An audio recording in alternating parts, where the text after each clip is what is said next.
चलिए, अभी तक आपने पढ़ा धारा 140 पढ़ी, जिसमें जो पहले 364A हुआ करती थी, 364 हुआ करती थी, 365 हुआ करती थी। अब वो सारी धाराओं ने मिलके 140 का रूप ले लिया है कि किसी व्यक्ति को फिरौती के लिए या उसे मृत्यु करने के लिए, यानी कि बलि चढ़ाने के लिए, या किसी और वजह से कोई अपहरण करता है या अपहरण करता है, तो उसमें अगर कोई हाईजैक करता है किसी विमान वगैरह को, तो उसमें मृत्युदंड तक की सजा और आजीवन कारावास तक की सजा है।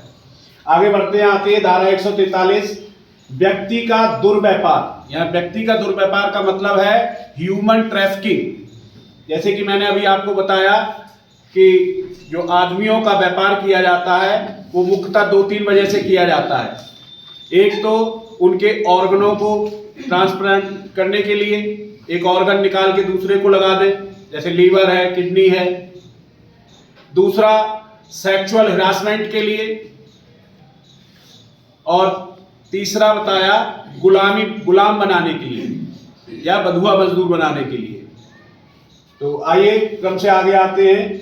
व्यक्ति का दुर्व्यापार यानी कि trafficking of person, human trafficking, जो कोई शोषण के प्रयोजन से, पहले ही कहा कि एक्सप्लॉइट करने के लिए, धमकियों द्वारा, धमकियों का प्रयोग करके, बल या किसी अन्य प्रकार का प्रपीड़न का मतलब है किसी भी प्रकार का कष्ट पहुंचा करके, प्रयोग करके, या अपहरण द्वारा, फ्रॉड द्वारा, या धोखे से, या शक्ति का दुरुपयोग करके, एब्यूज करके, उत्प्रेरणा द्वारा, जिसके अंतर्गत ऐसे किसी व्यक्ति की जो भर्ती किए जाए, भर्ती किए जाने का मतलब इकट्ठे किए जाए।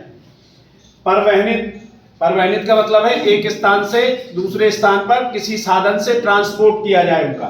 संश्रित, हार्वर्ड का मतलब है कि उनको पनाह देता हो, अपने पास रखता हो, या एक स्थान से दूसरे स्थान पर स्थानांतरित करता हो, या उन्हें प्राप्त करता हो, या उन पे किसी तरह से कंट्रोल रखता हो। सम्मति प्राप्त करने के लिए भुगतान या फायदा देना या प्राप्त करना भी इसके अंतर्गत आता है। व्यक्ति या किन्हीं व्यक्तियों को, मतलब एक व्यक्ति भी हो सकता है और उससे अधिक भी हो सकते हैं, का भर्ती करता है, परवहनित करता है, संश्रय देता है, स्थानांतरित करता है, ग्रहित करता है, वह दुर्व्यापार का अपराध करता है कहा जाएगा। तो इसके सबसेक्शन 2 में है, जो कोई ऐसे दुर्व्यापार करेगा उसे कठोर कारावास जो कम से कम 7 साल का होगा और 10 वर्ष तक का हो सकेगा और जुर्माने से दंडित किया जाएगा।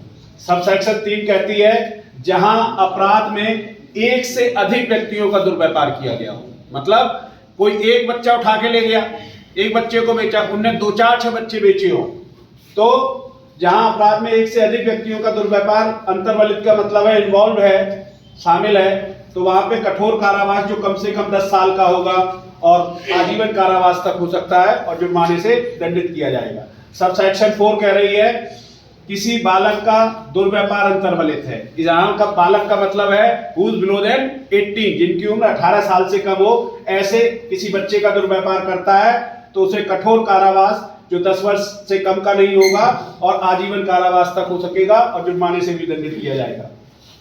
सबसेक्शन 5 कहती है एक से अधिक बालकों का दुर्व्यापार अंतर्वलित है, तो दंड है कठोर कारावास जो कम से कम 14 साल से कम का नहीं होगा, किंतु जो आजीवन कारावास तक हो सकेगा और जुर्माने से भी दंडित किया जाएगा।